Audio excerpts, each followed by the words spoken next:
নমস্কার বন্ধুরা, শস্যবস্তু রান্নাঘরের পক্ষ থেকে আপনাদের সবাইকে জানাই স্বাগত। আজকে আমরা বানাবো ইলিশ মাছের মাথা দিয়ে চাল কুমড়োর ঘন্ট। তার জন্য চাল কুমড়ো নিয়ে নিয়েছি। চাল কুমড়োটা কেটে নেব। এখানে আমরা পুরো চাল কুমড়োটা বানাবো না, অর্ধেকটা বানাবো।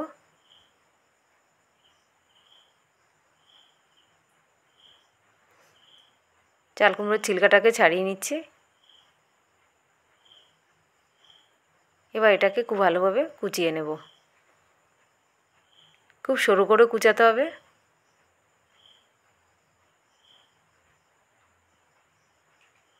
চাল কুমড়ো কুচানো হয়ে গেছে, ধুয়ে নিয়ে চলে এসেছি। এবার মাছের মাথাগুলোতে নুন হলুদ দিয়ে মাখিয়ে নেব।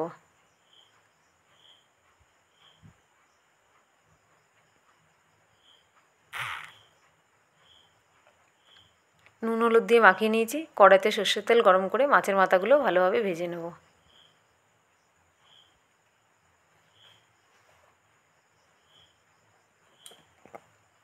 তেল গরম হয়ে গেছে, মাছের মাথাগুলো দিয়ে দিচ্ছি।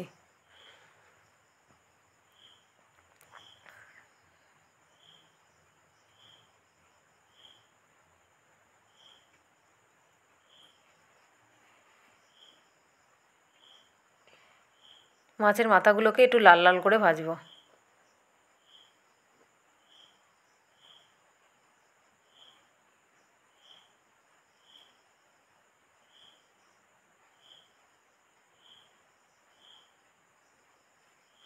এক সাইড হয়ে গেছে, এবার উল্টে দেবো।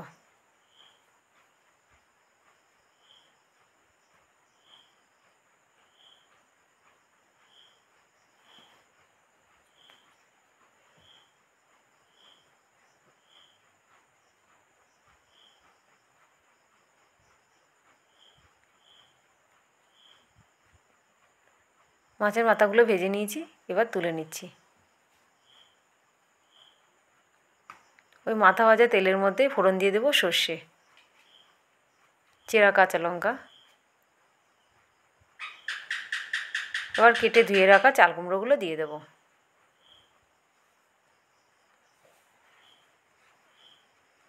চাল কুমড়ো দিয়ে নাড়িয়ে চাড়িয়ে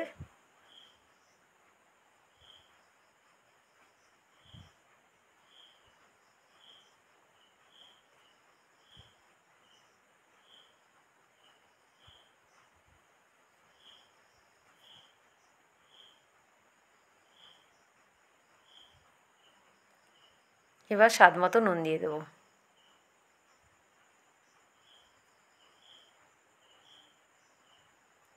পরিমাণ মতন একটু হলুদ দিয়ে দেবো।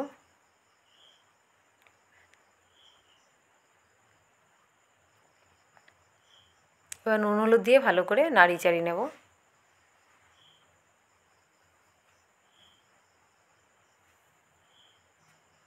একটা তেজপাতা দিয়ে দিচ্ছি। তেজপাতা আমি ফোড়নে দিইনি, আমি এমনি সবজিতে দিয়ে দিচ্ছি।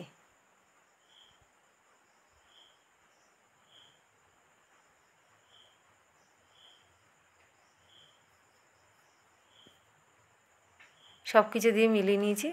এবার 10 মিনিটের জন্য ঢাকা দিয়ে দিচ্ছি। 10 মিনিট পরে ঢাকা তুলে নেব।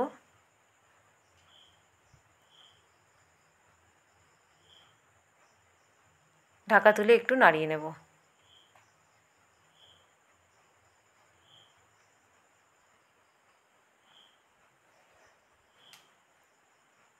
এবার ভেজে রাখা মাছের মাথাগুলো দিয়ে দিচ্ছি।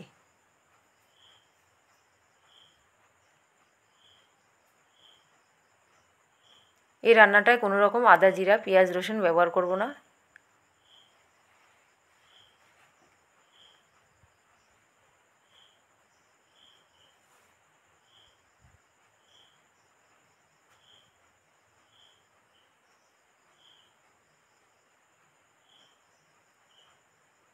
আবার 10 মিনিটের জন্য ঢাকা দিয়ে দেবো। ঢাকা তুলে নিলাম। এবার আবার নাড়িয়ে দিচ্ছি। চাল কুমড়ো সুন্দর সেদ্ধ হয়ে গেছে।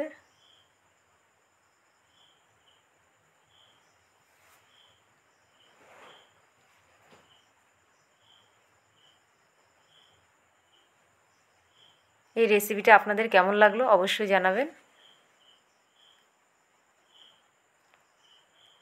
এবার একটু চিনি দিয়ে দেবো।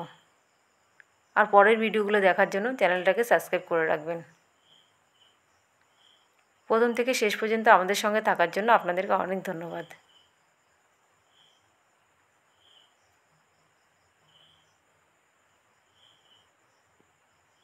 চাল কুমড়োর ঘন্ট রেডি হয়ে গেছে। এবার আমরা নামিয়ে নেব।